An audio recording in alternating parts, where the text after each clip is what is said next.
los potenciales postsinápticos inhibitorios van a poder controlar la duración a salida en estos circuitos reverberantes. Y con eso vamos a concluir la parte inicial de nuestra plática, que es fisiología sensorial general. Vamos ahora a pasar con la fisiología de la visión, con los temas más claves de este subtema, para que también podamos hacer preguntas. No sé si haya preguntas en el chat respecto a esto. Alejandro. Sí, doctor, se las voy leyendo si gusta. Sí, para antes de que empecemos con visión, vamos a aclarar algunas preguntas de lo que acabamos de ver. Bien, entonces la primera pregunta nos comentan en el chat, dice Edgar Terán, la amplitud de los potenciales de acción no es lineal con la intensidad, pero la frecuencia de los mismos sí es lineal con la intensidad. Me Mm, parece que se refiere un poco a sumación.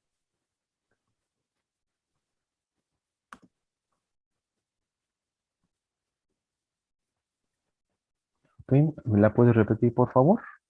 Claro, es la amplitud de los potenciales de acción no es lineal con la intensidad, pero la frecuencia de los mismos sí es lineal con la intensidad.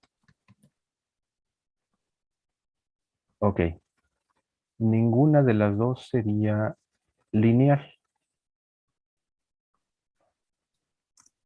La amplitud, recuerden que la despolarización máxima es más o menos homogénea. Ustedes ven la gráfica construida en el libro, van a ver que la amplitud máxima no va a cambiar. Aparentemente el potencial de acción tendrá una amplitud menor porque el potencial de receptor comienza en un lugar menos positivo, ¿ok? Pero es como efecto de la gráfica. Recuerden que la amplitud del potencial de acción suelen ser constantes y respecto a lo lineal o no, en realidad ninguna es estrictamente lineal. Todas son porciones, si no mal recuerdo, son funciones como logarítmicas entre la respuesta y el estímulo, pero no lineales. Ujú. Bien, doctor. Déjeme checar la siguiente pregunta. Nos comenta Rogelio, por ejemplo, las inyecciones que tienen poca área de presión, pero se llegan a sentir intenso, ¿qué relación tienen? Supongo que también con el proceso de sumación. Ok, ahí es posible que entre otro mecanismo, porque para los receptores de dolor, ustedes van a observar que hay de dos tipos.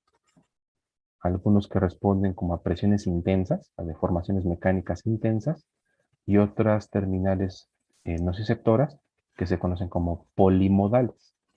Es muy probable que en inyecciones que duelen mucho, no solo sea el componente de la presión el que está transmitiendo la información, sino que químicamente alguna sustancia, algún componente de la inyección, no sé, del tratamiento, esté estimulando receptores polimodales.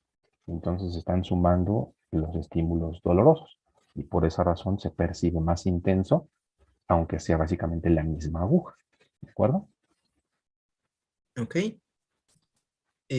Laura Nava también nos pregunta, entonces el factor que modifica la fuerza de transmisión de señales según el número de fibras que tenga sería la sumación espacial. Sí, sí. A mayor número de fibras que conducen la información, su sistema nervioso lo va a interpretar como un estímulo más potente o de mayor intensidad. Vale. La siguiente pregunta es de Rodrigo Roque y dice, ¿el número de dendritas es capaz de influir en los diferentes patrones de coactivación y los tipos de circuitos neuronales? Pues sí, lo que hemos estado viendo hasta ahorita son pues caricaturas. estamos representando muy pocas dendritas de las que realmente se observarían. Ustedes pueden tener simultáneamente una célula que frente a una neurona sensitiva secundaria esté presentando divergencia, pero si nos alejamos un poco más y vemos cómo se relacionan dendritas con otra, a lo mejor en la otra están provocando convergencia o forman parte de un circuito convergente.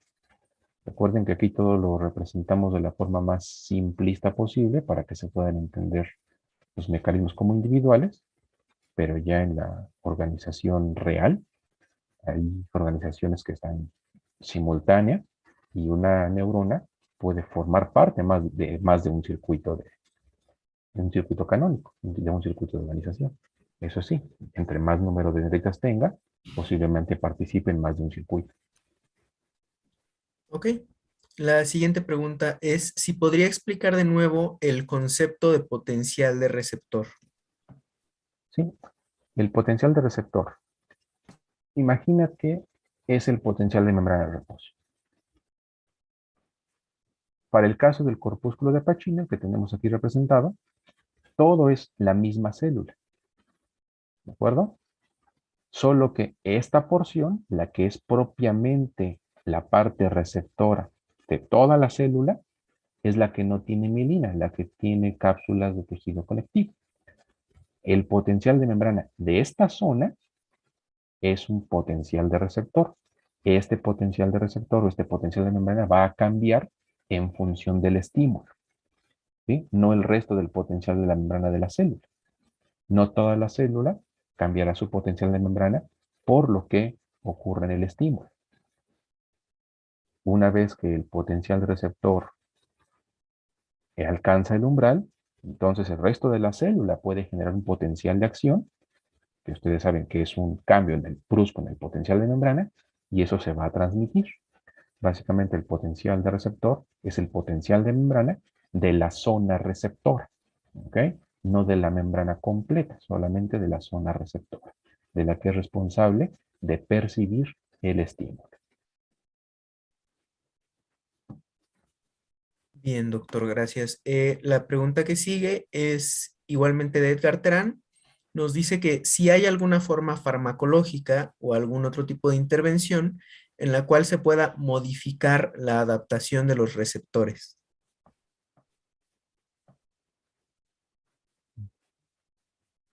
La verdad, esa no sabría decirle con certeza si hay o no hay. Eso sí, lo desconozco.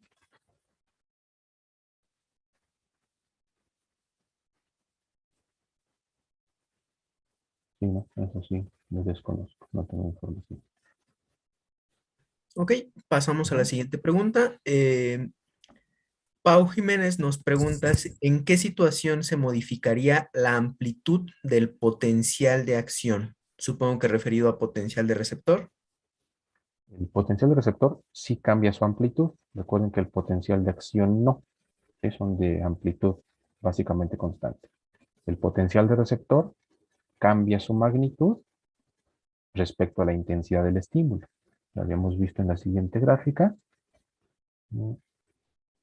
Son cambios en el potencial de receptor respecto al cambio en la intensidad del estímulo.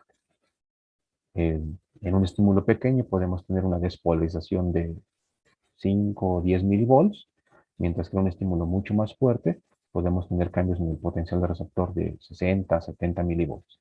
Y ya en estímulos extremadamente altos, ya hasta 100 milivolts. ¿Okay? Difícilmente ocurriría fisiológicamente, pero en el laboratorio se pueden encontrar cambios de esa intensidad. Bien, doctor. La siguiente pregunta de Denise es, doctor, sabiendo todo este mecanismo, ¿por qué ocurre el fenómeno del miembro fantasma? ¿Es posible que haya un potencial de acción sin un estímulo? ¿Ok? Esa te voy a quedar mal porque no quiero entrar en esos detalles, nos vamos a desviar muchísimo. Respondiendo a la segunda parte, sí, sí es posible que haya alguna transmisión sin necesidad de que esté presente el estímulo. Y Déjame regresar a esa pregunta al final de la sesión para ver si tenemos tiempo de explicar un poco más, porque es bastante interesante lo del miembro fantasma, pero ahorita no me quiero desviar demasiado. Claro que sí, doctor. Vamos a la siguiente entonces. Y nos pregunta Nayeli Figueroa si es lo mismo potencial electrotónico que potencial de receptor. Ahí solo hay que ver en dónde lo estás aplicando. Porque un potencial electrotónico puede ser lo mismo que un potencial de receptor. Normalmente los potenciales electrotónicos son cambios en el potencial de membrana que no sean el potencial de acción. Entonces, por definición, le podríamos decir que son equivalentes. ¿Ok? Un potencial de receptor, dado que nunca será un potencial de acción, por definición es un potencial electrotónico. También lo pueden encontrar como un potencial generador. Sin embargo, en una célula, por ejemplo, una sarcómera, esa sarcómera no es una célula receptor. Por lo tanto, los cambios en el potencial de membrana que no lleguen a ser potenciales de acción también se consideran potenciales electrotónicos, pero ahí no pueden ser llamados potenciales de receptor, puesto que no es una estructura receptor. ¿Sí? Entonces, hay sutilezas. Bien, y no sé si quiera contestar una última pregunta o ya continuar con la siguiente parte, dependiendo del tiempo, como usted diga, doctor. Vemos una más y continuamos con visión. Bien, entonces Rodrigo pregunta, bueno, agradece, dice muchas gracias, doctor. ¿Por qué las disritmias talamocorticales se presentan más en circuitos divergentes que en circuitos convergentes? Eso sí no te lo podría contestar, te quedó mal a mí. ¿Alguien nos puede apoyar con ese tipo de preguntas? Se lo agradeceremos. Ujú. Pues vamos a pasar con la siguiente porción, que es generalidades del sistema visual.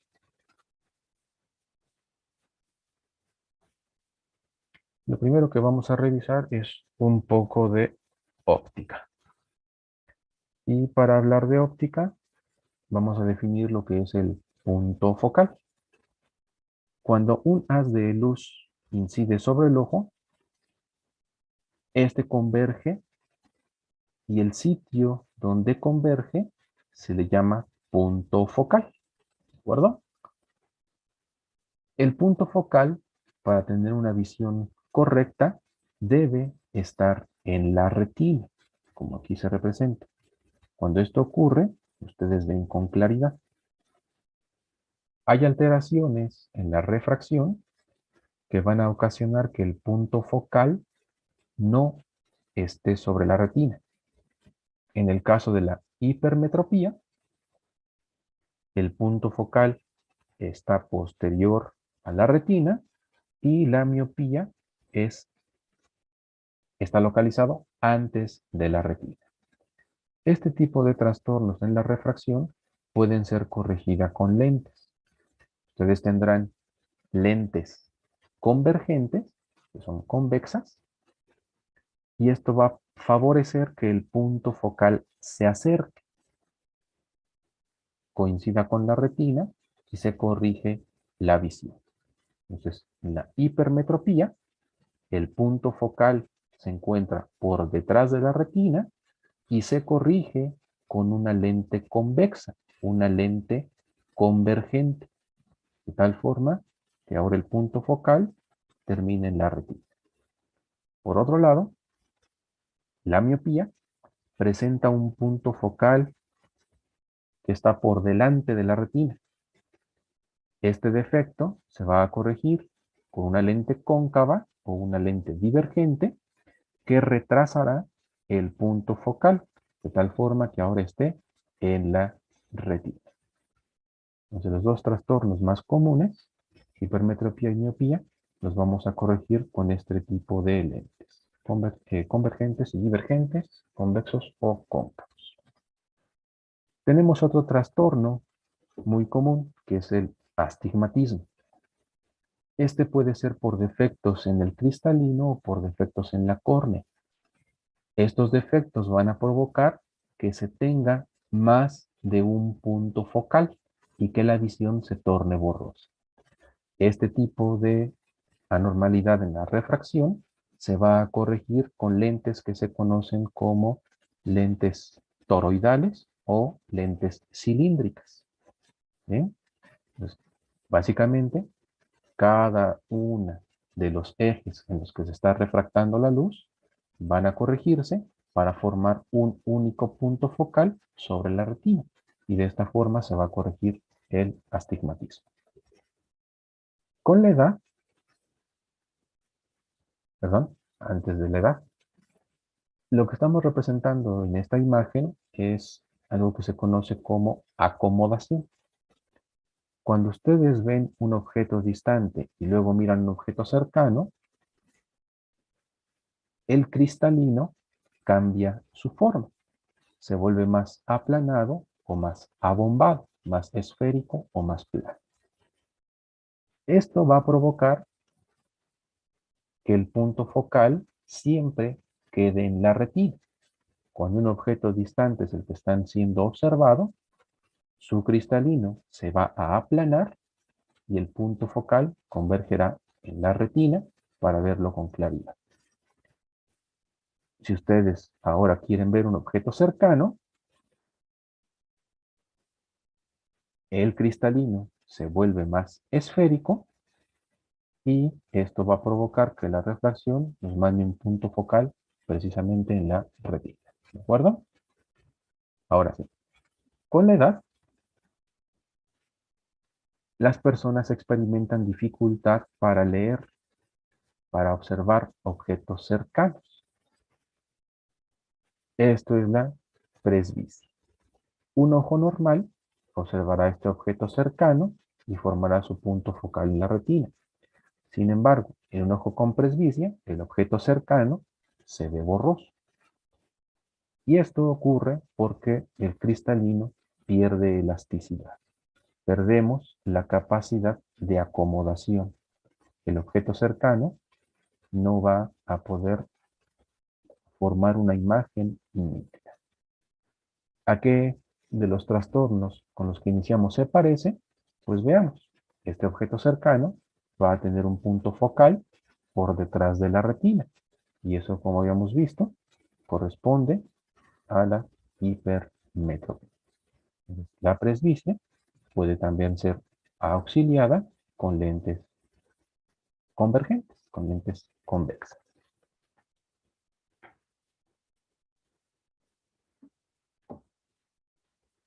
La luz va a refractarse de una forma diferencial a lo largo de todas las estructuras del ojo. En la imagen podemos ver la distancia a la que se forma el punto focal cuando tenemos diferente potencia en la refracción, desde 1 hasta 10 dioptrías. Vean lo que está pasando. Una dioptría enfocarán algo de 1 metro, etc. ¿Okay? Su ojo posee un poder de refracción de alrededor de 59 dioptrías.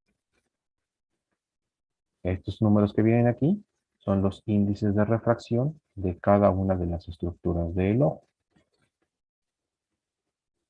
De este número, básicamente 2/3 del poder de refracción total se debe a la parte anterior de la córnea, que es donde ocurre el mayor cambio en la refracción de la luz.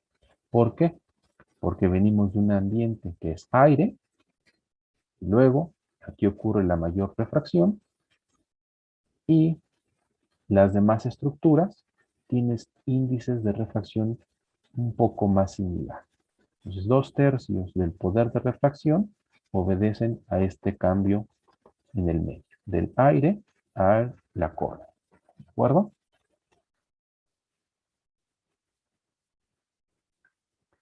De los puntos más importantes de la fisiología de la visión es la fototransducción.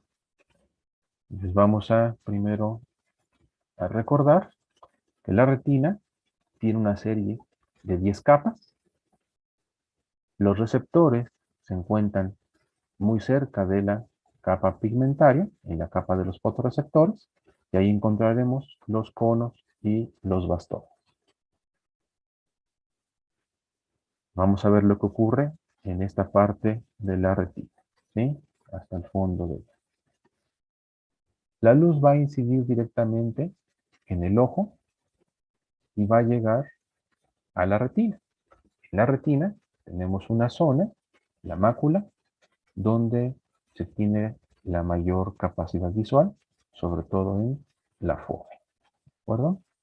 Vean que en la fobia hay una abundancia de conos, no hay bastones y las células nerviosas están como acostaditas.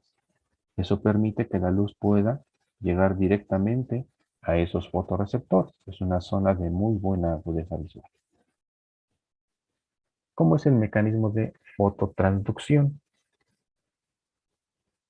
La fototransducción va a ocurrir en el segmento externo de las células receptoras, que es básicamente donde la membrana de las células forma estos discos, ¿sí? Son invaginaciones de la membrana. En esas invaginaciones hay una gran cantidad de los receptores electromagnéticos, los responsables de percibir los fotones. Cada uno de estos receptores tiene un diferente pigmento. Habrá conos con un pigmento que va a absorber una longitud de onda diferente. Van a ser capaces de responder a la luz azul, a la verde, a la naranja rojiza. Mientras tanto, los bastones solo tienen un pigmento. Siempre responden básicamente a una eh, onda electromagnética de 500 nanómetros, más o menos percibida en color como si fuera verde. Pero el bastón no es responsable de transmitir información de color, solamente los conos. El mecanismo de fototransducción es mucho más simple en el bastón y por lo tanto es el que vamos a utilizar para explicar.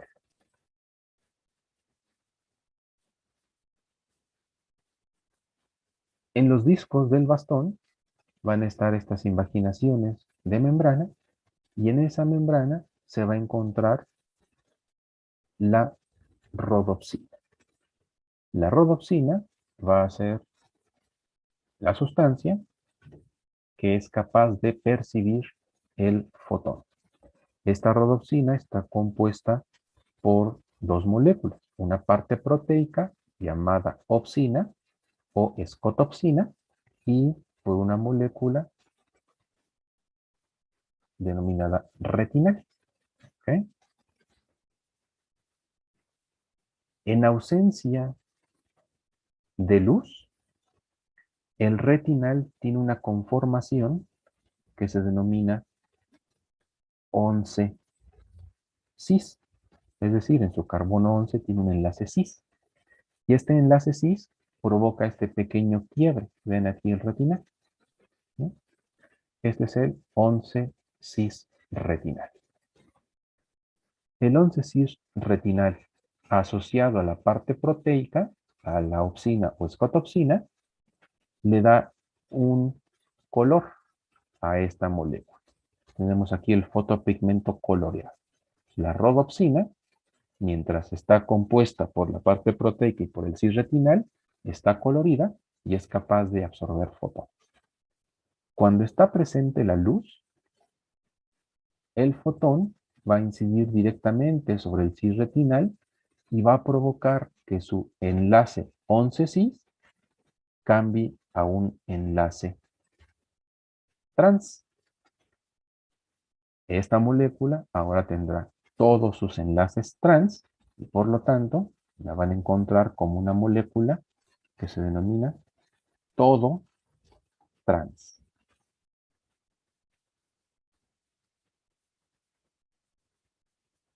Después de que incide la luz sobre la molécula de retinal, se isomeriza, cambia de 11-cis retinal a todo transretinal. Esto va a provocar que la rodopsina se degrade y va a formar diferentes pigmentos. El más estable, que dura algunos segundos, se denomina metarrodopsina 2.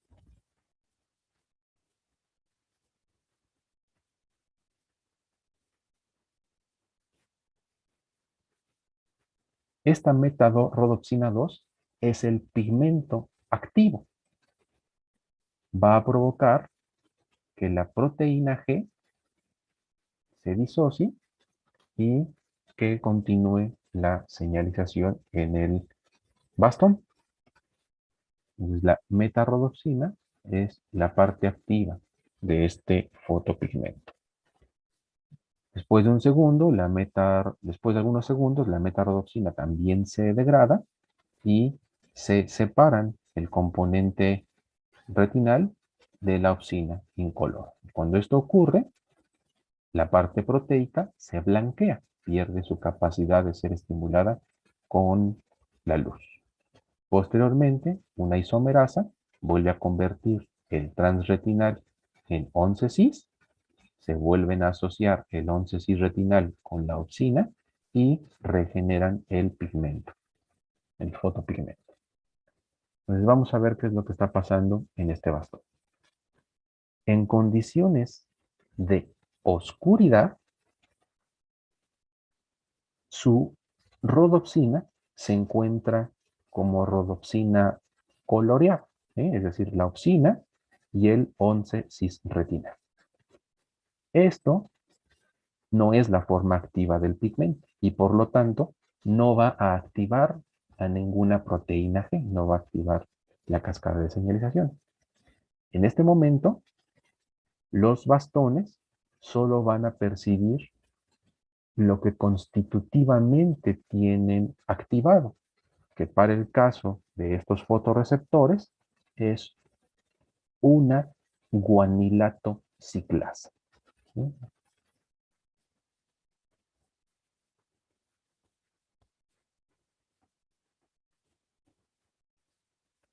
La guanilato ciclasa, activa constitutivamente, se va a encargar de convertir el GTP en GMP cíclico. ¿Okay? Y el GMP cíclico en estas células será responsable de mantener abierto un canal catiónico. La corriente predominante es de sodio, pero no es tan selectivo como otros canales. Básicamente, mientras el canal esté activo, ustedes tendrán una mayor conductancia a cationes que la conductancia basal a potasio. Por lo tanto, entre estas dos va a ganar la corriente de sodio y el potencial de membrana de esta célula receptora, dado que tiene un incremento en la conductancia al sodio, su potencial de membrana se querrá acercar al potencial de equilibrio del sodio y se estará despolarizando. En condiciones de oscuridad, el bastón continuamente está sufriendo despolarización. Esta despolarización va a terminar por abrir canales de calcio dependientes de voltaje y tendremos el calcio suficiente para poder llevar a cabo el proceso para fusionar las vesículas y liberar el neurotransmisor. Como esto está pasando continuamente en oscuridad, esta liberación de neurotransmisor es una liberación tónica. Siempre hay cierto grado de liberación. ¿Qué es lo que ocurre cuando hay presencia de luz? Como habíamos mencionado, la luz va a incidir sobre el 11-cis retinal, lo va a isomerizar, tendremos ahora la molécula en todo trans y pasaremos a una conformación estable mediante varios pasos, donde ahora el pigmento está en su forma activa, como metarrodoxina 2. Esta forma activa, la metarrodoxina 2, lo que va a hacer es activar a una proteína G, que para el caso de esta transducción se les llama transducina. Aquí viene el nombre. Esta proteína G recibe el nombre de transducina. La transducina, una vez que se activó, es una proteína G del tipo, perdón, es una proteína G y lo que va a provocar la activación de esta proteína G es la activación de una enzima denominada fosfodiesterasa.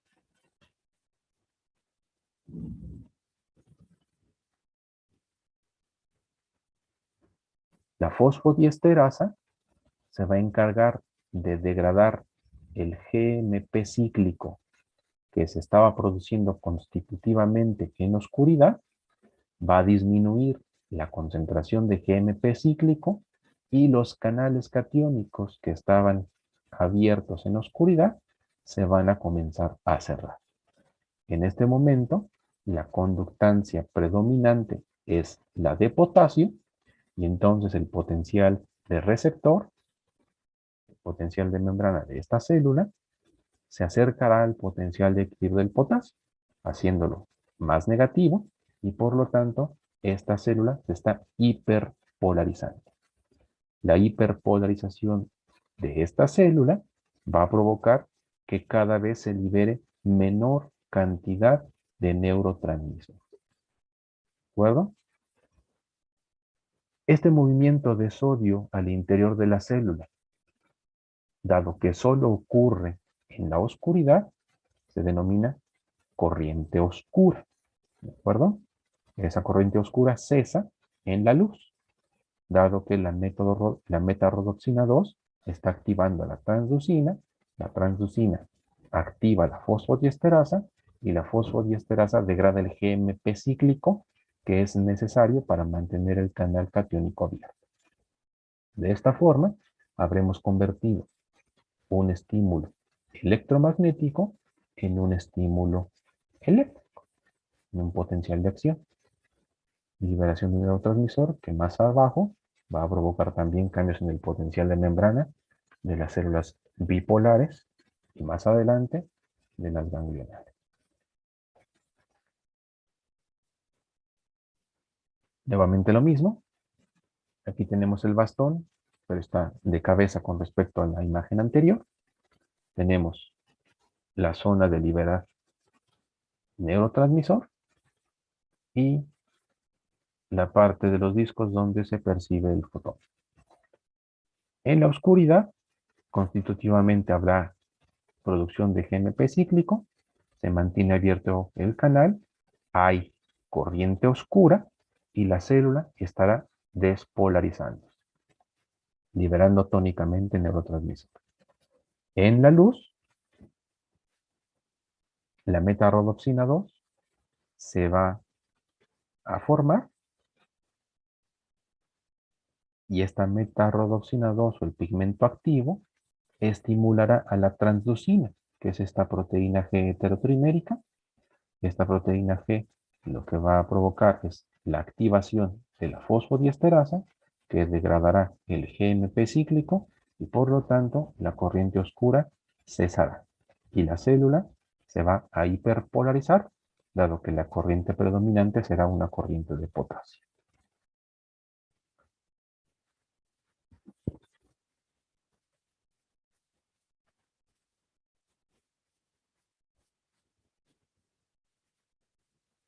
Vamos a continuar ahora con una revisión rápida de la vía visual. Perdón, antes de eso es esta. Con respecto a los conos, la forma en la que transmiten la señal río abajo es un poco diferente a los bastones. Los conos hacen sinapsis de forma paralela con dos tipos de células bipolares y con dos tipos de células ganglionares. Vamos a ver que este mecanismo nos va a permitir aumentar el contraste y vamos a poder percibir cuando hay luz, cuando hay oscuridad. El cono, con respecto a la luz y a la oscuridad, funciona de una forma análoga al bastón. Mientras el cono no tiene luz o está en oscuridad, está despolarizado. Cuando hay luz, la célula se hiperpolariza. Cuando se elimina la luz, se vuelve a despolarizar. ¿De acuerdo? Es el mismo comportamiento. Solamente se hiperpolariza en luz y está despolarizado en oscuridad. Cuando estamos en condiciones de oscuridad, esta célula está despolarizada y está liberando neurotransmisor, que será glutamato. El glutamato va a ser captado por las células bipolares río abajo. Estas células bipolares se conocen de dos formas, de acuerdo a su comportamiento en la luz o en la oscuridad. Esta se llamará célula bipolar con centro off y esta célula bipolar con centro on. Y la forma en la que responden a la misma tipo de estimulación es completamente opuesta. La célula bipolar de centro off tiene un receptor que es del tipo ionotrópico.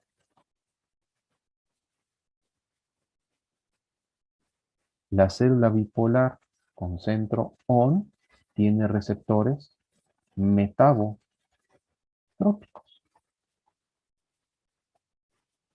El receptor ionotrópico, básicamente, cuando hay presencia de glutamato, el receptor permitirá una corriente catiónica y el glutamato en estas células bipolares será excitador, mientras que el glutamato en las células con centro on, dado que tienen receptores metabotrópicos, el glutamato funcionará como una molécula inhibitor. Probablemente porque la proteína G que se está activando en este receptor terminará por abrir un canal de potasio. ¿De acuerdo? Entonces, en condiciones de oscuridad, el glutamato se está liberando del cono de forma constitutiva. Este glutamato va a excitar a la célula con centro off, dado que tiene un receptor ionotrópico. Esta se despolariza, se mantiene despolarizada. Esta va a liberar glutamato y va a estimular a la célula ganglionar también de centro off. Aquí en todo el camino, el glutamato fue excitatorio. Esta célula ganglionar se despolariza y ya es capaz de producir un potencial de acción o varios potenciales de acción, dependiendo de la intensidad de la estimulación. El primer sitio o la primera zona de la vía visual donde se producen los potenciales de acción es en la célula ganglionar. Las otras, la célula bipolar y el cono, solo tienen cambios en su potencial de membrana para la parte de la célula bipolar y podemos decir que hay un cambio en el potencial de receptor en el cono. Entonces, en periodos de oscuridad, el cono liberó glutamato. Eso provocó la activación de la célula bipolar con centro off y la activación de la célula ganglionar con centro off. Entonces, en la oscuridad, la célula bipolar produce potenciales de acción y hay una transmisión de la información. En condiciones de oscuridad, la célula bipolar con centro on va a percibir lo contrario. Dado que aquí se está liberando glutamato, el glutamato se va a unir a su receptor metabotrópico, abriremos canales de potasio y eso va a hiperpolarizar a la célula bipolar, la va a inhibir. Y mientras la célula bipolar está inhibida, no habrá liberación de neurotransmisor y la célula ganglionar con centro on también estará inhibida. Ahí no habrá transmisión de información. En cuanto el panorama cambia y ahora estamos en condiciones de luz, recuerden que la corriente oscura cesaba y la célula receptora se hiperpolariza y libera menor cantidad de glutamato. Prácticamente no hay glutamato. Para que sea más claro, vamos a decir que en condiciones de luz no hay glutamato, nada de glutamato, no se libera nada. Si no se libera glutamato, esta célula que necesita el glutamato para excitarse se va a encontrar hiperpolarizada. La célula con receptor metabotrópico, dado que no tiene la presencia de la inhibición, esta se va a despolarizar. Más abajo, la célula ganglionar con centro OFF, como no está recibiendo información excitatoria de su célula bipolar, también se va a encontrar hiperpolarizada y aquí no habrá transmisión de la información. Aquí no hay potenciales de oxígeno. En cambio, la célula bipolar con centro ON, dado que estaba despolarizándose, va a liberar neurotransmisor que excitará a la célula ganglionar con centro ON y esta célula también se despolarizará y va a producir potenciales de acción. Y esta información va a viajar. Entonces veamos aquí que la información siempre viaja en un circuito paralelo a través de células bipolares con centro OFF y con centro ON. De esta forma, ustedes pueden tener un mayor contraste entre las zonas que están recibiendo luz y cuáles están recibiendo oscuridad. Algunas van a enviar la información cuando estén en oscuridad, algunas van a enviar la información cuando estén en luz. ¿Okay? Ahora sí, vamos a ver un poco de la guía visual. Vamos a hacerlo de una forma muy general. Vamos primero a definir que tenemos una porción de la retina temporal que es capaz de percibir los campos visuales nasales, tanto de un ojo como del otro. Esta es retina temporal que percibe el campo nasal. Las fibras que se originan de la retina temporal van a conducirse de forma ipsilateral hasta el cuerpo geniculado lateral. ¿Bien? Cada una su cuerpo genicular. Esta es una transmisión ipsilateral. Mientras que las fibras que componen la retina nasal de cada ojo van a ser responsables de percibir los campos temporales y estas fibras van a decusar en lo que se conoce como quiasma óptico y van a llegar al cuerpo geniculado del lado contralateral. ¿De acuerdo?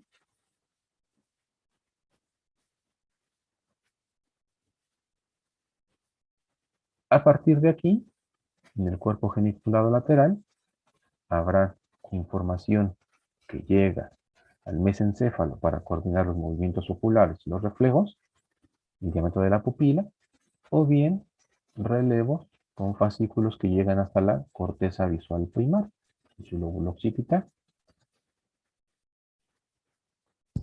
Las preguntas más comunes de la vía visual suelen ser daños a diferentes niveles de esta vía visual. Vamos a ejemplificar aquí, por ejemplo, que tenemos. ¿Qué ocurre si hay un corte o un daño en esta zona? En la zona A. Esto será ojo derecho, ojo izquierdo. Y los campos temporal y nasal del ojo derecho y temporal y nasal del ojo izquierdo. ¿Qué ocurre si dañamos las fibras que se originan de la retina del ojo derecho? Es decir, si dañamos el nervio óptico derecho. Pues si se daña el nervio óptico derecho, no vamos a percibir la información del campo nasal derecho ni la información del campo temporal derecho. Por lo tanto, no vamos a ver nada del ojo derecho. Pues un daño a nivel del nervio óptico derecho nos va a producir una anopsia derecha. ¿Okay? Luego, un daño a nivel del quiasma óptico, el sitio donde se decusan las fibras que se originan de las retinas nasales. ¿Qué va a ocurrir si tenemos un daño a nivel del quiasma óptico, en las fibras que se decusan? Pues si esto ocurre, lo que ustedes no van a poder percibir es la información del campo temporal derecho y del campo temporal izquierdo.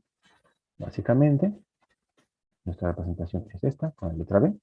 No van a ver campo temporal ni izquierdo ni campo temporal derecho. Y esto se va a conocer como una hemianopsia. No se ve la mitad de cada campo visual y le podemos llamar de dos formas. Puede ser una hemianopsia bitemporal, porque son los dos campos temporales afectados, o bien una hemianopsia heterónima temporal. ¿Eh? Ahora, ¿qué ocurre si se daña a la altura del quiasma óptico, pero una de las fibras que no decusa, las que provienen de la retina temporal? Las que provienen de la retina temporal lo que van a hacer es percibir el campo nasal, en este caso el derecho, y por lo tanto tendremos solamente una hemianopsia temporal del ojo derecho, ¿okay? Pero una hemianopsia nasal del ojo derecho. Siguiendo con el ejercicio, posterior a la decusación, a nivel del quiasma óptico, las fibras que continúan se denominan tracto óptico o cintilla óptica. Y si dañamos la cintilla óptica a nivel que aquí se representa con la letra D, lo que estaremos afectando serán el campo nasal derecho y el campo temporal izquierdo. Es decir, campos visuales, no vamos a poder percibir la información temporal izquierda ni la nasal derecha. Esto se conocerá como una hemianopsia homónima izquierda.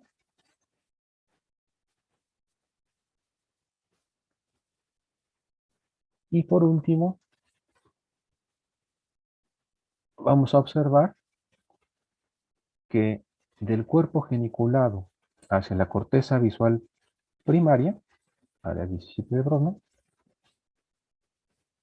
estas radiaciones ópticas van a tener una composición muy particular. La parte que llega más a la parte externa del lóbulo occipital, más externas, corresponden con las fibras de las retinas, pero que están en la parte inferior del globo ocular, es decir, las que van a recibir información de los campos visuales superiores.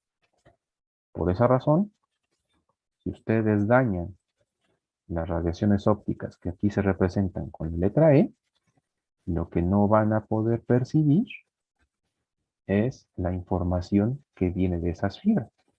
Son las fibras que están en la parte inferior de la retina del ojo derecho y recibirán la información de los campos visuales superiores. Por lo tanto, tendrán esta representación como una cuadrantopsia homónima izquierda superior o superior izquierda. Y por último, si ustedes cortan todas estas radiaciones ópticas, será equivalente a haber dañado la cintilla o el tracto óptico. Por lo tanto, esta F dará una representación muy similar a esa letra D. Quiero que noten en esta imagen que en la corteza visual primaria, siempre en la cercanía de su cisura calcarina, la representación más importante, más abundante, corresponde a las fibras que provienen de la mácula, ¿sí? De esa zona que tiene una muy buena capacidad para recibir la información visual. Y a medida que vamos hacia la profundidad de dicha fisura, ustedes van a recibir o van a estar representada la información que viene de las partes más alejadas de la mácula, ¿sí? Más distales a la mácula. En ocasiones se pueden dañar algunas radiaciones ópticas respetando la información que viene de la mácula y tendrán campos visuales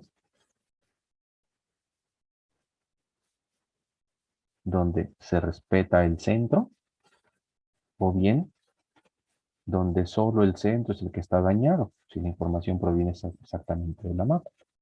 Pero esas ya sobrepasan el alcance de nuestra plática. Y me parece que sería todo lo que tenemos preparado para ustedes en esta sesión.